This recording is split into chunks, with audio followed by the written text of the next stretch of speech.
உங்களோட பேர் என்னங்க சார்? எங்கேருந்து வரீங்க? என்ன தரவரிசைன்னு என்ன என்னுடைய துறை எடுத்திருக்கீங்க? என்னுடைய நேம் வந்து ராகுல் பிரசாத். நான் வந்து சேலம் டிஸ்ட்ரிக்ட்லேருந்து வரேன், மேட்டூர். என்னுடைய ரேங்க் வந்து பார்த்தீங்கன்னா 219. ஓவரால் ரேங்க் வந்து 219. ஸோ நான் வந்து மேட்டூர்லேருந்து வந்துட்டுருக்கேன்.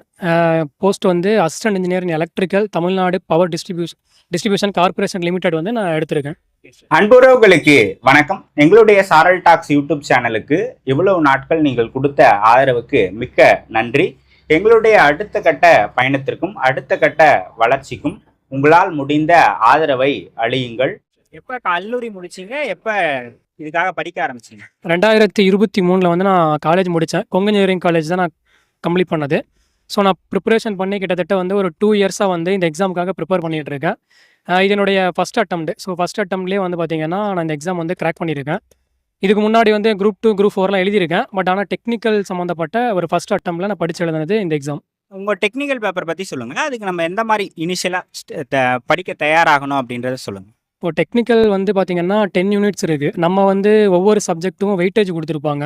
ஸோ நம்ம சிலபஸ் வந்து ஃபஸ்ட்டு வந்து நம்ம டவுன்லோட் பண்ணி நம்ம எந்தெந்த சப்ஜெக்ட்டில் வந்து வெயிட்டேஜ் அதிகமாக இருக்கோ அதை வந்து நம்ம மோஸ்ட்லி வந்து அதை ஃபஸ்ட்டு படித்தோம்னா தான் நமக்கு பெட்டராக இருக்கும். மற்ற இதெல்லாம் பார்த்திங்கன்னா ஒரு சில சப்ஜெக்ட்லாம் 10 கொஷின் 5 கொஷின் தான் கேட்பாங்க. அதுவும் டிசைட் பண்ண போகுதான். பட் ஆனால் நீங்கள் வந்து நம்பர் ஆஃப் கொஷின்ஸ் எதில் அதிகமாக இருக்கோ அதை வந்து நீங்கள் மோஸ்ட்லி வந்து கவர் பண்ணுங்கள். சிலபஸ் எடுத்து வச்சுக்கோங்க. சிலபஸில் வந்து ப்ரீவியஸ் இயர் கொஷின் பேப்பர் எல்லாமே வந்து ஒரு 8 இயர்ஸ் ப்ரீவியஸ் இயர் நடந்த எல்லா கொஷின் பேப்பரும் டவுன்லோட் பண்ணி எந்தெந்த டாப்பிக்லேருந்து நம்ம கொஷின் கேட்டிருக்காங்க அப்படின்னு நம்ம அனலைஸ் பண்ணாலே கிட்டத்தட்ட வந்து நம்ம வந்து இந்த எக்ஸாமை கிராக் பண்ண முடியும். என்ன சோர்ஸில் படிக்கலாங்க? என்ன சோர்ஸ் இருக்குது படிக்க? சோர்ஸ் வந்து பார்த்திங்கன்னா நமக்கு எல்லாமே ஆன்லைனில் எல்லாமே இருக்குது. பட் இருந்தாலும் வந்து நான் வந்து இன்ஸ்டியூட் போய் தான் படித்தேன். இன்ஸ்டியூட் போய் படித்ததுனால நமக்கு எந்த கரெக்டான ஒரு வேவில் படிக்கிற மாதிரி இருந்துச்சு எனக்கு தெரிஞ்ச வரைக்கும். அதுக்கு முன்னாடி நம்ம என்ன படிக்கிறது ஏது படிக்கிறதுன்னு தெரியாமல் இருக்கும். ஒரு இன்ஸ்டியூட் ஜாயின் பண்ணதுக்கு அப்புறம் நம்ம எந்த கரெக்டான வேவில் போகிறோமா அவங்க எல்லாமே கரெக்டாக ஃபில்ட்ரு பண்ணி கொடுத்துட்றாங்க. பட் அதுக்குன்னு ஃபுல்லாகவே நம்ம இன்ஸ்டியூட்டை மட்டுமே நம்பியிருக்க முடியாது. நம்ம எந்த அளவுக்கு நம்ம அனலைஸ் பண்ணுறோம், எந்த அளவுக்கு நம்ம வந்து ப்ரீவியஸ் இயர் கொஸ்டின் அனலைஸ் பண்ணுறோம், நம்ம எந்த அளவுக்கு புரிஞ்சிக்கிறோம். காலேஜ்லாம் பார்த்தீங்கன்னா நம்ம வந்து புரிஞ்சு படித்தோம்னா நமக்கு இந்த எக்ஸாம் ரொம்ப ஈஸியாக தான் இருக்கும். நம்ம வந்து காலேஜே புரிஞ்சு படித்தோம் அப்படின்னா இந்த எக்ஸாம் அவ்வளோ ஈஸியாக கிராக் பண்ண முடியும். அதனால் வந்து நீங்கள் எந்த அளவுக்கு புரிஞ்சு படிக்கிறீங்களோ அந்த அளவுக்கு வந்து இந்த எக்ஸாம் வந்து ஈஸியாக கிராக் பண்ண முடியும். ஒரு டாபிக் நீங்கள் எடுத்துட்டீங்க அப்படின்னா இப்போ சர்க்யூட் தியரியில் கேசிஎல், கேவிஎல், நோடல், மெஸ்லாம் இருக்குது அப்படின்னா அதெல்லாம் வந்து நீங்கள் ஃபுல்லாக வந்து எடுத்து வச்சு நீங்கள் வந்து ப்ரீவியஸ் இயரில் எப்படி கேட்டிருக்காங்க அப்படிங்கிறத நீங்கள் ஒரு அனலைஸ் பண்ணி நீங்கள் படிச்சிங்க அப்படின்னா உங்களுக்கு இன்னும் ஈஸியாக இருக்கும். ஓகே. இப்போ ஒரு 10,000 பேர் படிக்கிறாங்கன்னு வைங்களேன். ஒரு 400 பேர் தான் போஸ்ட் எடுக்கிறாங்க இல்லையா? இப்போ அந்த 400 பேரில் நம்ம வரணும்னா நம்ம எதெல்லாம் சரியாக பண்ணணும் அப்படின்றத சொல்லுங்கள். நம்ம வந்து கரெக்டாக தாங்க சார் சிலபஸ் வந்து நம்ம முக்கியமாக வந்து நம்ம கவர் பண்ணிடணும். எல்லாமே வந்து எல்லா யூனிட்டும் நம்ம படிக்கிறோம். நான் வந்து கிட்டத்தட்ட ஒரு 8 யூனிட் 7 யூனிட் தான் நான் ஃபுல்லாக கவர் பண்ணது. அதை நீங்கள் கரெக்டாக படிச்சிங்கனாலே நமக்கு போதுமானது தான். இப்போ வந்து எலக்ட்ரானிக்ஸில் படிச்சிங்க. எலக்ட்ரிக்கல், எலக்ட்ரானிக்ஸ் ரெண்டுலேயுமே நம்ம வெயிட்டேஜ் நமக்கு தெரியும். இந்த டாப்பிக்லேருந்து இந்த கொஸ்டின் தான் நமக்கு வருதுங்கிறது நீங்கள் அனலைஸ் பண்ணாலே உங்களுக்கு தெரிஞ்சிடும். இதெல்லாம் படித்தாலே போதுமானது அப்படின்னு நமக்கு தெரிஞ்சிடும். அதை தாண்டி கொஸ்டின் போகிறாங்க அப்படின்னா அது நீங்கள் படித்ததை வச்சு உங்களால் ஆன்சர் பண்ண முடியும். ஓகே. இப்போ புதுசாக நானும் இன்ஜினியரிங் ஓகேங்க சார். இப்போ நான் படிக்கணும்னு ஆசைப்படுறேன்னு வைங்களேன். எங்கேருந்து ஸ்டார்ட் பண்ணோம்? தொடங்குறது தான் ரொம்ப கஷ்டம் இல்லையா? தொடங்குறது தான் தெரியாது எல்லாருக்கும். எங்கேருந்து ஸ்டார்ட் பண்ணலாம்? ஸ்டார்ட் பண்ணுறது வந்து ஃபஸ்ட்டு வந்து பேசிக் வந்து நம்ம வந்து கவர் பண்ணிடணும் சார். நம்ம காலேஜ்லேயே வந்து நம்ம காலேஜ் நீங்கள் ஃபுல்லாக படிக்கலைன்னா கூட பிரச்சனை கிடையாது. நீங்கள் வந்துட்டு நீங்கள் பேசிக்காக இப்போ நமக்கு என்ன இருக்குது, ரெசிஸ்டர்னா என்ன, இண்டக்டர்னா அதை கொஞ்சம் டெப்த்தாக கொஞ்சம் படிக்கிற மாதிரி இருக்கும். அதை நம்ம கொஞ்சம் டெப்த்தாக படித்தோம் அப்படின்னாலே நமக்கு வந்து இங்கே வந்து நம்ம எம்சிக்யூ சால்வ் பண்ணுறதுக்கு கொஞ்சம் நல்லாயிருக்கும். ஆனால் பேசிக் நம்ம கவர் பண்ணி ஆகணும். கம்பல்சரி வந்து நம்ம பேசிக்கை வந்து கவர் பண்ணி ஆகணும். ஓகே. இப்போ நீங்கள் காலேஜில் படித்தது தான் இங்கே படிக்க போகிறீங்க. ஆமாங்க சார். நிறைய இப்போ ஒரு 30-35 சப்ஜெக்ட் அங்கே படிச்சிருப்போம். அதை இங்கே ரொம்ப ஆமாங்க சார் க்ரோ பண்ணி கொடுத்துருப்பாங்க. அங்கே நீங்கள் வந்து ரிட்டனுக்கு படிச்சிருப்பீங்க. ஆமாங்க சார். செம் பேஸில் ரிட்டனில் படிச்சிருப்பீங்க. ஆமாங்க சார். இப்போ இங்கே எம்சிக்காக ஆமாங்க சார். ஏதாவது டிஃப்ரெண்ட் மெத்தடில் நம்ம அங்கே வந்து பார்த்தீங்கன்னா நம்ம மனப்பாடம் பண்ணி நம்ம வந்து ஒரு இந்த 10 மார்க் கொடுத்துட்டாங்கன்னா இந்த மாதிரி மனப்பாடம் பண்ணிட்டு போய் எழுதிட்டு வந்துட்டு இருப்பாங்க சார். ஆனால் இங்கே அப்படி நமக்கு தேவையில்லை.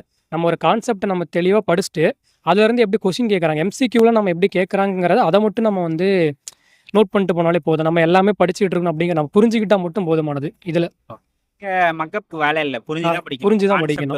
ஆமாங்க சார். நம்ம ஃபார்முலா பேஸ் பண்ணி கொஸ்டின் கேட்பாங்க. அந்த ஃபார்முலா பேஸ் பண்ணி எம்சிக்யூ கொஸ்டின்ஸ்லாம் கேட்பாங்க. ஸோ நம்ம எப்படி வந்துச்சு இந்த ரெசிஸ்டர் வந்து இன்க்ரீஸ் ஆகணும், கரண்ட் என்ன ஆகும் அப்படின்னு நம்ம சின்ன கான்செப்டை நம்ம தெளிவாக படித்தோம்னா நமக்கு இன்னும் கொஞ்சம் ஈஸியாக இருக்குங்க சார். நிறைய பேசுனதில் நான் தெரிஞ்சுக்கிட்டது வந்து தியரி வந்து ஒரு 80%, ப்ராப்ளமேட்டிக் வந்து ஒரு 20% அப்படின்னு சொல்கிறாங்க. ப்ராப்ளமேட்டிக் எப்படி நம்ம சால்வ் பண்ண முடியும்? ஏன்னா கால்குலேட்டர் இருக்காது. அந்த மாரி ஆமாங்க எந்த சார். விஷயமும் இருக்காதுல்ல. எப்படி அத இது பண்றது? ஸோ நம்ம எக்ஸாம்ல வந்து நம்ம ரொம்ப கேட் லெவல் கொஸ்டின்லாம் நமக்கு இருக்காதுங்க சார். நம்ம பேசிக்கா தான் கேட்பாங்க. நம்ம டைரக்ட்டா வந்து ஃபார்முலாவ சப்ஸ்டிட்யூட் பண்ணாலே நமக்கு வந்து ஆன்சர் கிடைச்சிரும். அந்த மீறி நமக்கு நமக்கு டைம் ரொம்ப இழுக்குது அப்படின்னா, நம்ம அந்த கொஸ்டின வந்து ஸ்கிப் பண்ணிட்டு போயிரலாம். ஆனா மேக்ஸிமம் நமக்கு வந்து டிஎன்பிஎஸ்சி பொறுத்தவரைக்கும் டைரக்ட்டா ஃபார்முலா அப்ளை பண்ணி போடுற மாரி தான் இருக்கும். அப்படி பெருசா ஒரு சம் கேட்கறாங்க அப்படின்னா, அது வந்து கான்செப்ட் நம்ம அப்ளை பண்ணி நம்ம ஈஸியா வந்து நம்ம சால்வ் பண்ணிரலாம். ஓகே. இப்போ ஒருத்தர் வேலை வாங்குறாரா, வேலை வாங்கலையான்றத ஜிஎஸ் தான் டிசைட் பண்ணுதா இங்க? 2 பேப்பருமே டிசைட் பண்ணுங்க சார். இல்ல. எல்லாருமே டெக்னிக்கல்ல ஸ்கோர் பண்றாங்க ஆமாங்க சார். சார். ஜிஎஸ்ல ஸ்கோர் பண்றவங்க தான் வேலை எடுக்குறாங்க. ஆமாங்க சார். கண்டிப்பா 2மே நம்ம வந்து நல்லா ஸ்கோர் பண்ணி ஆகணும். ஜிஎஸ் மட்டுமே நம்ம படிச்சுட்டு போனாலும் நமக்கு செட் ஆகாது. டெக்னிக்கல் படிச்சுட்டு ஜிஎஸ்ல அட்லீஸ்ட் வந்து ஒரு 60 கொஸ்டின்னாச்சும் நம்ம போட்டா மட்டும் தான் சார் நம்ம கிளியர் பண்ண முடியும். 2 மார்க்கும் கம்பைன் பண்ணி தானே வேலை. 2மே கம்பைன் பண்ணி தான் படிச்சாகணும். நீங்க படிக்கிறதே பார்த்தீங்கன்னா, டெய்லியுமே வந்து நீங்க டெக்னிக்கலும் படிச்சுக்கோங்க. டெய்லி வந்து ஒரு 1 ஹவர், 2 ஹவர் வந்து நம்ம வந்து ஜிஎஸ்க்கு வந்து டைம் ஒதுக்குறது நமக்கு கரெக்ட்டா இருக்கும். இப்போ ஜிஎஸ் பொறுத்தவரைக்கும் அது ஒரு கடல் மாரி. ஆமாங்க சார். நெறைய 6th, 12th நெறைய படிக்க ஆமாங்க வேண்டியதாக சார். இருக்கு. எதுக்கு நீங்க இம்பார்ட்டன்ஸ் குடுத்து நான் வந்து பார்த்தீங்கன்னா, பாலிட்டிக்ஸ் சார். அப்புறம் எக்கனாமிக்ஸ். தமிழ்நாடு ஓரியன்டடா என்னென்ன ஸ்கீம்ஸ் இருக்கோ, தமிழ்நாடு ஓரியன்டடா என்ன மாரி கொஸ்டின்ஸ் இருக்கோ, அத மட்டும் தான் கேட்பாங்க. ஸோ ஸ்கீம்ஸே நமக்கு 4, 5 கொஸ்டின்ஸ் வந்துருது. அது மட்டும் இல்லாம பாலிட்டி, அப்புறம் எக்கனாமிக்ஸ், தமிழ்நாடு அந்த அந்த யூனிட் 6ஓ 5ஓ இப்ப நெனைக்கிறேன். அப்புறம் மேத்ஸுங்க சார். நான் சயின்ஸ் படிக்கல, ஜியோகிராஃபிலாம் படிக்கல. அதெல்லாம் நம்ம ஸ்கூல்ல படிச்ச நாலேட்ஜ் வச்சே நம்ம வந்து போட்டுக்கிற மாரி தான் சார் இருக்கு. நம்ம எல்லாமே படிச்சுட்டு இருக்க தேவையில்ல சார். நமக்கு என்ன கேட்பாங்களோ, அத மட்டும் நம்ம செலக்ட் பண்ணி படிச்சாலே போதும். ஓகே. பட் இருந்தாலும் அவங்க வெளிய போறாங்க. நெறையா வந்து நமக்கு ஜிஎஸ் டஃப்பா தான் கேட்குறாங்க. ஸோ என்னதான் படிச்சாலும் நம்ம வந்து ஓரளவு படிச்சுட்டு போனாலே ஒரு 60 கொஸ்டின் போட்டுறலாம். ஓகே. ரீசனிங் அது வந்து நம்ம டெய்லியுமே நம்ம சால்வ் பண்ணணுங்க சார். சால்வ் பண்ணணும். ஆமாங்க ஓகே. சார். டெய்லி 1 ஹவர்னாச்சும் அதுக்கு நம்ம டைம் ஒதுக்கி நம்ம சால்வ் பண்ணி தான் ஆகணும். ஓகே. நீங்க உங்க ஒன் டே ஸ்டடி பிளான்ல டெக்னிக்கலுக்கு எவ்வளோ நேரம் ஒதுக்கீங்க? ஜிஎஸ்க்கு எவ்வளோ நேரம்? மோஸ்ட்லி வந்து டெக்னிக்கல் தாங்க சார் அதிகமா டைம் ஒதுக்குறேன். ஏன்னா நான் ஆல்ரெடி குரூப் 2க்கு படிக்கலான்ட்டு ப்ரிப்பரேஷன்ல இருந்ததுனால, நான் ஜிஎஸ் வந்து அது ஓரளவு நான் கவர் பண்ணதுனால, நான் டெக்னிக்கல் மட்டும் தான் சார் அதிகமா படிப்பேன். இப்போ நான் ஒரு வீடியோ கிளாஸ், ரெக்கார்டட் கிளாஸ் வாங்கினேன் அப்படின்னா, ஒரு நாளைக்கு 3 வீடியோ பார்த்துட்டு, ஒரு வீடியோ மட்டும் அதாவது ஆப்டிடியூடுக்கு வந்து ஒரு வீடியோ பார்த்துட்டு, அப்புறம் ஜிஎஸ் கொஞ்சம் ரிவிஷன் மட்டும் கொஞ்சம் டெய்லியும் பார்த்துட்டு இருப்பேங்க சார். அவ்வளோதான். இப்ப நம்ம இன்ஜினியரிங் படிக்கும்போது ஒரு செம்முக்கு 6 சப்ஜெக்ட் தான் படிச்சிருக்கோம். ஆமாங்க சார். இப்போ அதில் மட்டும் ஒரு 35 சப்ஜெக்ட் இருக்குன்னு வைங்களேன். ஆமாங்க சார். இதில் 6th to 12th வரைக்கும் படிக்கணும். இதில் ஒரு 30 சப்ஜெக்ட். ஆமாங்க சார். மொத்தத்தையும் படிச்சுட்டு எப்படி ஞாபகம் வச்சுக்கிறது?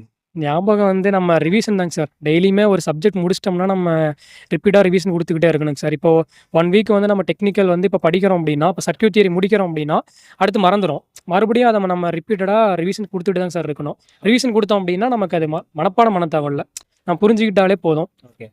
நமக்கு அது மெமரியில அது ஆட்டோமேட்டிக்கா ஸ்டோர் ஆயிருங்க சார். ஓகே. இந்த ஜேர்னி உங்களுக்கு சொல்லிக் கொடுத்த லெசன்னா என்னன்னு சொல்லுவீங்க? லெசன்ஸ் வந்து என்னன்னா, கன்சிஸ்டன்சியா படிக்கணுங்க சார். கன்சிஸ்டன்சியா நம்ம ஒண்ணு பண்ணோம்னா, அது வந்து கண்டிப்பா வந்து நம்ம சக்சஸ் தரும் அப்படிங்கிறது இதுலருந்து நான் புரிஞ்சுக்கிட்டேங்க சார். ஓகே. கன்சிஸ்டன்சி தாங்க சார் மேட்டர் இங்க. இப்போ ஃபேமிலிலாம் சப்போர்ட் பண்ணாங்களா படிக்க? எல்லாருமே வந்து ஃபேமிலி இல்லன்னா நான் வந்து படிச்சிருக்க முடியாதுங்க சார். அவங்க தான் எல்லாமே. அவங்க சப்போர்ட் பண்ணாம இத நான் வந்து அச்சீவ் பண்ணியிருக்க முடியாது. ஓகே. நீங்க ஆஸ்பிரண்ட்ஸ்க்கு சொல்லக்கூடிய மெசேஜ்?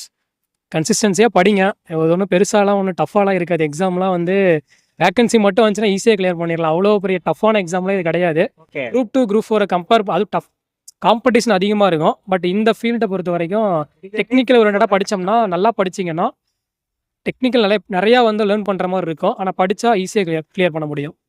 ஆனா கன்சிஸ்டன்சியா படிங்க. யாரு இது பண்ணாலும் நீங்க வந்து ஒரு விஷயத்த கன்சிஸ்டன்சியா பண்ணீங்க அப்படின்னா, கண்டிப்பா வந்து நீங்க குரூப் 4 ஆஃபீஸரோட ஆக முடியும்.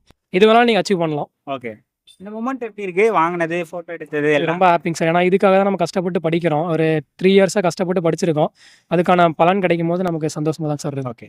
ரொம்ப ஆல் தி பெஸ்ட். ஃபியூச்சர்ல நல்லா பண்ணுங்க. All the okay best. Sir. Thank you. Thank you sir.